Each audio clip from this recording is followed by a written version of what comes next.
Fala, meus amigos, tudo bem com vocês? Espero que estejam todos bem. E vamos falar um pouco hoje aqui, nesse vídeo, sobre um tema que acho que é importante, que tem a ver com o confronto, o conflito que existe entre a individualidade, o individualismo e uma noção de convivência em grupo, o coletivismo.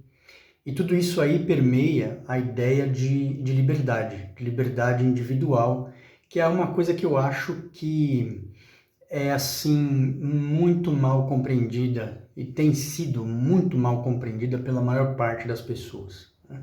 Quer dizer, como é que eu posso manter a minha liberdade como um valor e vivendo numa sociedade, enfim, vivendo com outras pessoas, vivendo em grupos, né? Necessariamente numa coletividade. Então esse confronto entre a esfera do indivíduo, né, a individualidade de cada um e a convivência, né, com uma sociedade, uma convivência em grupos. Então, até que ponto a liberdade é um valor absoluto, né, ou até que ponto a liberdade deve ser relativizada em nome de uma coletividade, né, ou de um bem-estar comum. Isso é um assunto assim que tem tudo a ver com a interação humana na Terra, né? Porque, como já dizia Aristóteles, né, o homem é um animal político, né? Zoon politikon, né? Que quer dizer o quê? Quer dizer que o homem necessariamente interage, né? Ele vive em grupos, né? Tem esse aspecto, né, na sua existência. Então, hoje o debate, né, e a tal liberdade tida como um valor absoluto é um dos conceitos mais surrados e dos conceitos mais mal compreendidos e mal difundidos, na minha opinião. É porque e esse debate vem muito à tona agora, né, nessa questão aí de pandemia, da Covid, no momento em que se discute, por exemplo, a obrigatoriedade de vacinas, vacinação de crianças e tudo. Bom, eu já me apresso a dizer aqui o seguinte, né, que eu não tenho nenhuma capacitação para falar sobre pandemia, vacinação,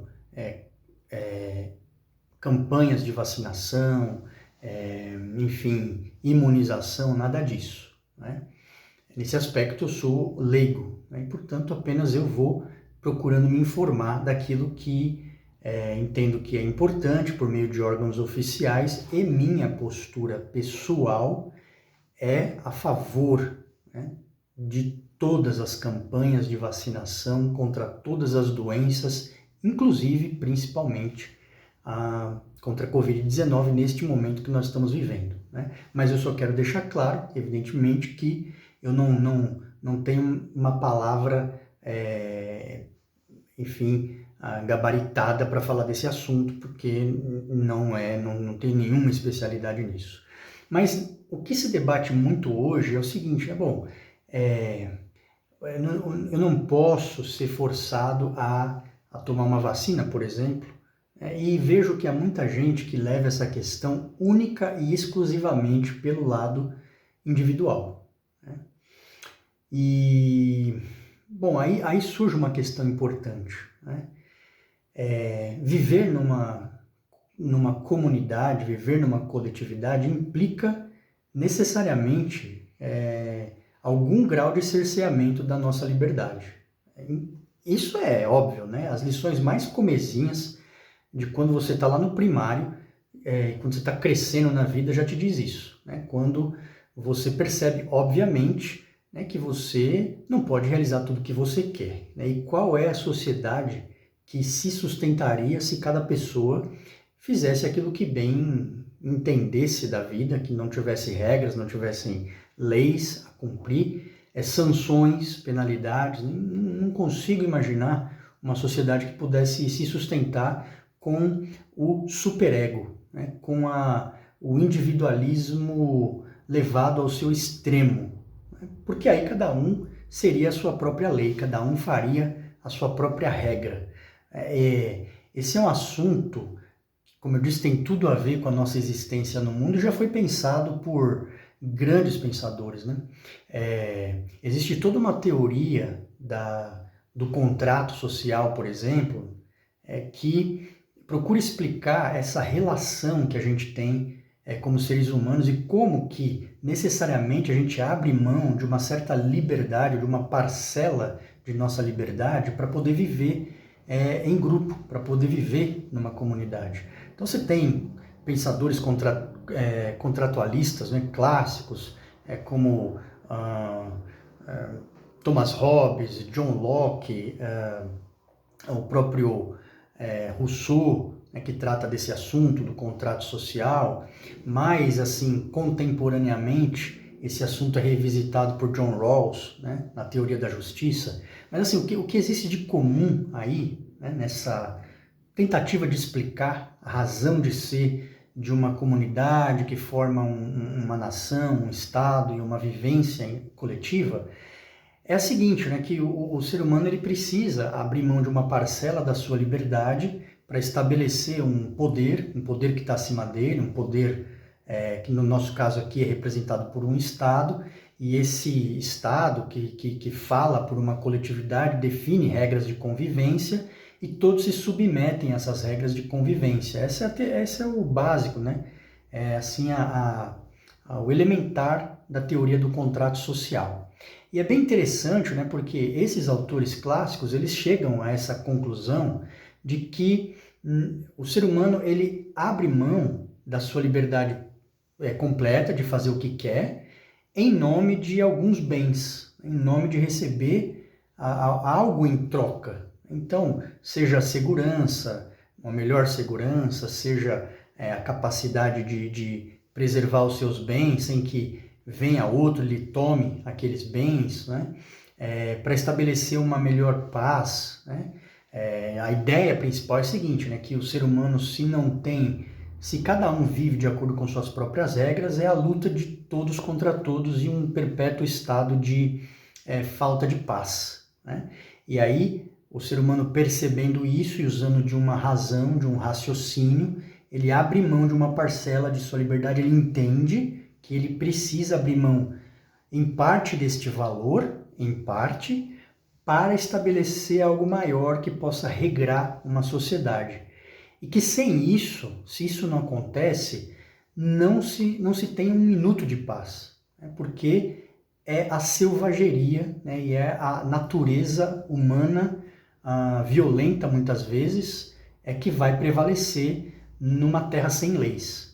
Então, essa é a ideia. Mas aí, isso está muito claro lá em Thomas Hobbes, por exemplo, né? Que o homem vivia num estado de natureza, um estado de selvageria, e abre mão disso pelo uso da razão, né? Para poder viver em uma sociedade e assim obter alguma vantagem nisso, né? Porque quem é que abre mão de um valor tão importante como é a liberdade, se não for para receber alguma coisa em troca?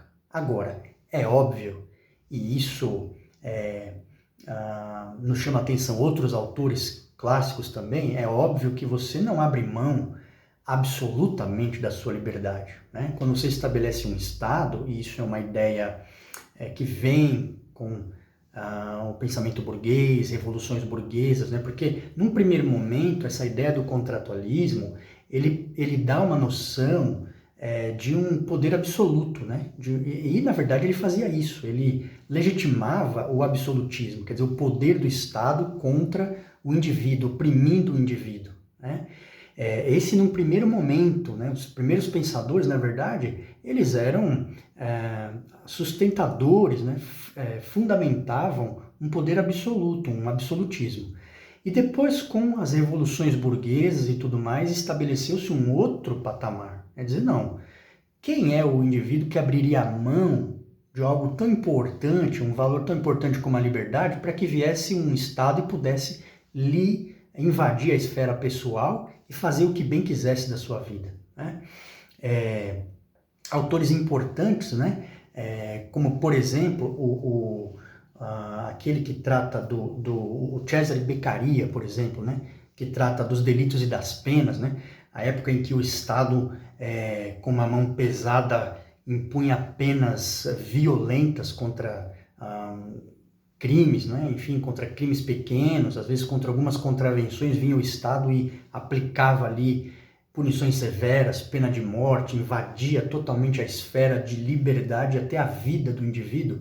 Então, Cesare Beccaria vai dizer, olha, quem é o indivíduo que abriria a mão de uma parcela da sua liberdade, algo tão importante, para que viesse alguém, né, e pudesse lhe tirar, por exemplo, a própria vida. Então, percebe que nós estamos em dois polos, né? Ao mesmo tempo em que se abre mão de uma parcela da sua liberdade para viver em sociedade, ao mesmo tempo é preciso estabelecer limites e freios para dizer, olha, tem certas esferas que não podem ser invadidas, né? Minha liberdade, minhas liberdades individuais não podem ser invadidas por um poder soberano. Então, isso é uma sintonia muito fina, né? A gente vive aí numa linha tênue entre até onde vai minha liberdade, até onde eu começo a precisar abrir mão da minha liberdade absoluta para poder viver em sociedade, para que exista um bem comum, né?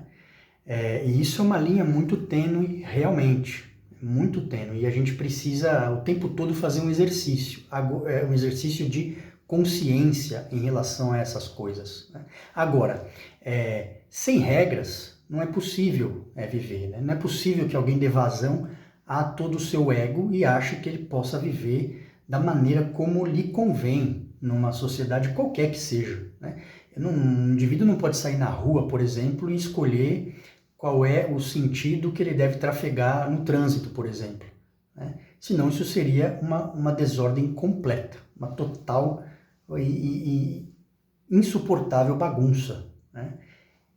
Então, essas noções mais básicas já nos mostram exatamente isso. Veja que um dos pensadores mais contemporâneos agora, né, falando da teoria do contrato, John Rawls, por exemplo, mais contemporaneamente, ele revisita a ideia do contrato social com uma visão bem interessante que nos mostra a importância de estabelecer regras justas, né? Ele fala sobre a teoria da justiça, né? Uma teoria da justiça, onde ele discorre a respeito disso, e ele revisita o contrato social dizendo o seguinte: imaginemos, né, que você fosse construir uma sociedade na qual você vai viver, e aí você está num véu de ignorância. Você não sabe, essa é a ideia da nova teoria do contrato social de John Rawls. Nessa posição de pessoas que vão definir regras, você não sabe qual vai ser a sua posição nessa nova sociedade que você está imaginando. Então você não sabe se você vai ser branco, negro, escravo, livre, se você vai ser homem, mulher, se você vai ser pobre ou rico. Então, nessa condição, nesse véu de ignorância, quais seriam as regras que você iria estabelecer? Então isso nos chama atenção para duas coisas, né? Se você tivesse que pensar isso, você não soubesse qual é o papel que você vai exercer nessa nova sociedade, certamente você buscaria regras de proteção as mais igualitárias possível, né? Porque você não sabe qual é a posição que você vai ocupar ali. E além disso, ele mostra logo de cara, voltando aos contratualistas clássicos, mostra que não é possível pensar em viver sem estabelecer uma sociedade, estabelecer regras de convivência e estabelecer um poder que possa regrar a todos. Então, é claro que existe muita crítica a essa teoria do contrato social, né? Por exemplo, os mais libertários vão dizer, bom, mas eu nasci nessa sociedade aqui, não é? E nunca me foi perguntado se eu quero pagar impostos, se eu quero viver assim ou assado, né? Se eu quero me submeter às regras dessa sociedade. Então, é uma espécie de aceitação implícita, né? Você nasceu nessa sociedade, então você concorda com o contrato. Quer dizer, claro que isso é filosoficamente criticável, né? Nunca ninguém veio bater na sua porta e perguntar: olha, você concorda com o contrato social? Você ratifica o contrato social? Então existe, claro, uma possibilidade de crítica muito grande aí. Mas o fato é que o pensamento humano, e aí desde Aristóteles, né, e mais anteriormente ainda, nos mostra que o homem é sim um ser social, né, e que no uso pleno da sua razão, ele vive em sociedade. Então, quer dizer, por mais criticável que seja, a experiência humana nos mostra que, de alguma maneira, nós desejamos estabelecer essa sociedade, né? Uma sociedade de regras, porque essa é a forma mais racional de se viver, de se organizar, e existem prejuízos. E qual é o prejuízo? A perda de uma certa parcela da sua liberdade, e existem vantagens, né? Uma série de vantagens, como o bem comum, a maior proteção, enfim, uma construção de uma vida material que seja mais, que traga um bem-estar maior para a maior parte das pessoas, maior segurança, um pouco mais de regras e leis que definem, não é? Protegem a gente na nossa convivência humana. Não é um mundo perfeito, mas é o melhor que o ser humano consegue construir. E aí tem esse ponto. Quando alguém decide adotar uma postura absolutamente individualista, como, por exemplo, pensar em vacina, por exemplo, como se fosse algo absolutamente individual, uma decisão de cunho apenas pessoal. É claro que é. Né? É claro que, em grande medida, está ali uma decisão de cunho pessoal. Né? É a sua vida, a sua saúde, e cada ser humano tem particularidades que devem sim ser observadas, né? E a ideia de que um Estado possa obrigar alguém a se submeter a um tratamento, a qualquer coisa que seja invasiva ao próprio corpo, à própria integridade, é uma ideia que a princípio pode soar um pouco estranha, mas, por outro lado, não é possível pensar em coisas como essa apenas como se fosse uma decisão individual. Eu, pelo menos, não consigo entender dessa maneira. Né? Não vejo como a gente possa pensar nesse sentido. Porque, veja, se eu decido, por exemplo, não tomar não fazer nunca parte de nenhuma campanha de imunização contra uma doença, por exemplo, né? Eu me torno, esse é o entendimento que tenho, e volto a frisar, não sou especialista nisso, né? Mas o meu entendimento eu coloco minha saúde em risco, mas até aí nenhum problema, mas eu me torno um vetor, né? Alguém que pode ter ali, hospedar um vírus, uma doença, que, por quê? Né? Eu não aderi a uma imunização, por exemplo, eu posso fazer aquele vírus se tornar então mais forte, se tornar mutável em variações e circular pela sociedade através da minha presença na sociedade. Então, não me parece irrazoável de forma nenhuma que, ao tomar essa decisão individual, eu precise sofrer algum tipo de limitação na sociedade. Existe um equilíbrio perfeito disso? É muito difícil de ser encontrado, né? Muito difícil, mas essa é a grande questão da vida, né? É o grande conflito entre o individualismo e o coletivismo, né? Nenhum dos dois é absoluto, e é isso que parece que as pessoas não querem entender. Na mesma medida em que uma coletividade não me pode impor qualquer coisa contra a minha vontade, contra as minhas liberdades individuais, há cenários que, em nome do bem coletivo, exigem que a minha liberdade individual sofra limitações, né? E se por um lado é estranho pensar que alguém seja obrigado, por exemplo, a se imunizar por meio de uma vacina, não me parece estranho pensar que esta pessoa que, usando de sua liberdade individual, decide não contribuir com uma campanha tão importante para o bem coletivo, né, e que tem a ver com erradicação de doenças, propagação, difusão de vírus, doenças e tudo mais, uma pessoa que decida não contribuir com isso e que vive em sociedade, não me parece sem razão que sofra lá algumas limitações também, como, por exemplo, deixar de poder transitar em certos lugares, entrar em certos espaços públicos e coisas assim, né? O que não dá para querer fazer é ter cada um a sua própria regra no mundo, né? algumas reflexões que eu faço aqui, me diga o que você pensa sobre esse assunto e nos vemos aí nos próximos vídeos. Até mais, meus amigos. Tchau, tchau.